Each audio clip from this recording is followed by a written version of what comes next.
લગ્નમાં આવી ગયા નવા ગરબાને કરી લીધું સ્વાગત।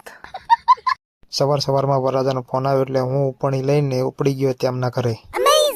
રસ્તામાં નવા મહેમાનોનું સ્વાગત કરીને હું પહોંચી ગયો વરરાજાના ઘરે।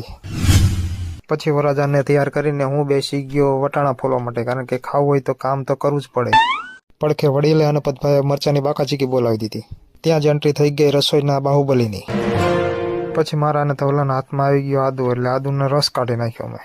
પછી હું ઉપડી ગયો વરરાજ જોડે, ત્યાં તો વિધિ ચાલુ હતી। પછી વરરાજા કે મારે સાફો બાંધવો, એટલે ભોજપરાજથી વિજયભાઈને બોલાવવા પડ્યા અને સાફો બંધાવવો પડ્યો। ત્યાં જ અચાનક થઈ ગઈ નવા ગોરભાની એન્ટ્રી, એટલે તેમને મંત્ર બોલીને ચાંદલો કર્યો। પછી મેં પણ ચાંદલો કરાવીને નાણા છડી બંધાવી લીધી। પછી બાર ગામના અને ગામના પણ ભાઈબંધ હતા, એટલે તેમને પણ વ્લોગમાં લઈ લીધા।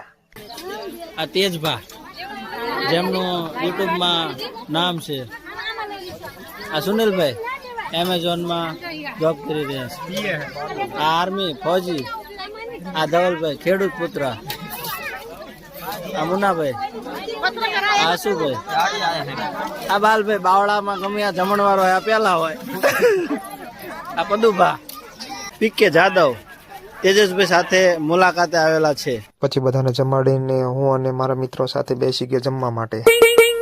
જમ્યા પછી બધા વાસણો આપી દીધા ધોવા માટે। પછી સોડા બોડા પીને ઉપડી ગયા હોના ઘરે। વ્લોગ પાર્ટ 2 જોવા માટે લાઈક અને સબસ્ક્રાઈબ કરતા જજો।